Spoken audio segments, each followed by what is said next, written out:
The Trump-era Republican Party loves to brag about how it's now the party of working-class voters, but in practice, the party still operates in near single-minded service of large corporations and the extremely wealthy people who run them. And that focus on the 1% extends to the actual candidates themselves, who they recruit. As the New York Times points out this morning, an awful lot of millionaires are running to help Republicans retake the Senate this cycle, like former coal baron Jim Justice in West Virginia, former hedge fund CEO Dave McCormick in Pennsylvania, commercial lending executive Eric Hovedy in Wisconsin, and in the working class state of Ohio, Republicans just nominated a millionaire car dealer named Bernie Moreno to face the incumbent three-term Senator Sherrod Brown. Brown is a man who has dedicated his entire adult life to public service, actually helping the working class. A guy who, according to the Times, has a net worth of about $260,000. Brown is running for re-election in a state Donald Trump won twice. By some estimates, he is the most or among the most vulnerable Democrats running for re-election in the Senate this cycle. And with control of the chamber and the balance, of course, the stakes could not be higher. And Senator Sherrod Brown, Democrat of Ohio, a guy I first profiled for a Chicago magazine called In These Times when I was 26 years old and he was running for Senate the first time, joins me now. Senator, it is good to see you.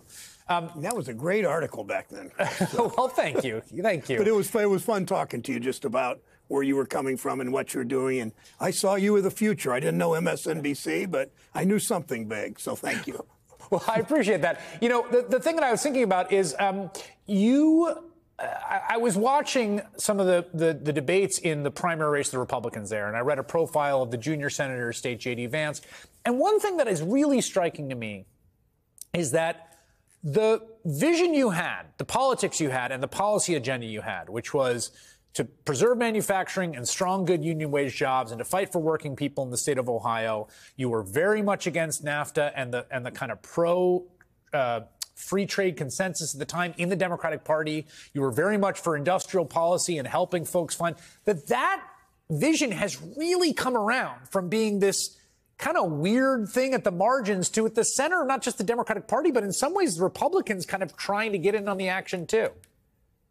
Well, and I remember I went to Johnny Appleseed Junior High in Mansfield, Ohio, and I went to school with the sons and daughters of steel workers at Empire Reeves, of rubber workers at Mansfield Tire, of electric workers at Westinghouse, and GM workers auto workers at GM, and carpenters and electricians, their sons and daughters. And those jobs began to leave when I was in high school. They went to find the cheapest wages in Alabama and Mississippi, and then politicians of both parties sold them out in these trade agreements. And it was clear the damage it did to these communities, to these families, to the sons and daughters that I went to school with. And it's clear to me that the Democrats are back where we should be as a party, fighting for workers, fighting for manufacturing. And that's what I've always believed. And it's what people want to hear in Ohio, and they want to see their senator do.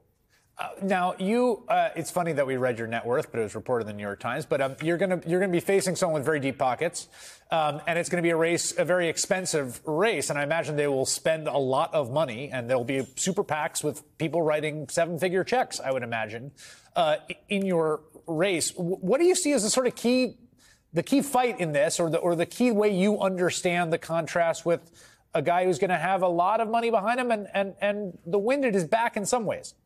Well, he's a guy that is trying to buy this Senate seat. He's a guy that clearly looks out for himself. He has actually said, I'm not going to work with anybody I disagree with in the Senate, which means, I work with people I disagree with. We get the PACT Act to help 10,000 veterans already in Ohio. It'll be hundreds of thousands. We got a pension bill where 100,000 workers' pensions were saved, facing 50-60% cuts. We've passed an infrastructure bill, which is putting hundreds of thousands of labor union card-carrying trade union members, building tradespeople. I mean, all of that. And he really takes it to the next level that Ohio passed, as you know, Chris, by 13 points. You've covered it, a constitutional amendment on abortion rights. He thinks he knows better, and that's what some of these candidates are like. He thinks he knows better. He's still for a national abortion ban, ignoring what the voters of Ohio want, with no exceptions. In 6 weeks, no exceptions. So the contours of this race are clear, and ultimately it's who's on your side. I don't really subscribe to the left or the right, left and right, progressive, conservative. I mean, people know who I am. They know it's ultimately whose side you're on, and I'll keep making those fights. You've been doing a lot of work and watching this on train safety. Speaking about sort of working across the aisle, you and J.D. Vance actually have been working on a rail safety bill after that train derailment in East Palestine, Ohio. That bill has still not come up yet. It seemed to have a lot of support, but I know that the railroad companies have been fighting it tooth or nail. And I also know that you've spent a lot of time in East Palestine as the senator of those folks. How are those folks doing? Well, I think it was the eighth or ninth time I just went back last week, and they want to get their lives back to normal. They mostly have, but I have fought to get the administration to make sure they continue to do health monitoring paid for by Norfolk Southern, because people don't really know their arms broke out in rashes. The Norfolk Southern has talked a good game. They've been helpful sometimes, but they've got to commit to long-term health benefits. It's a little, exposure to that stuff. Nobody really knows what it means. Norfolk Southern essentially did a controlled burn that put this stuff into the air that didn't need to be, as it turned out. So this is a company. It's typical Wall Street model. They laid off a third of their workforce. They paid huge bonuses and stock buybacks.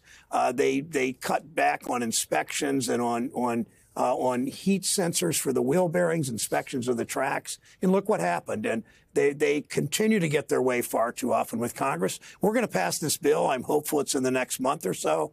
But the railroad lobby is really strong, just like the drug lobby and the lobby. It's up and down. You know that.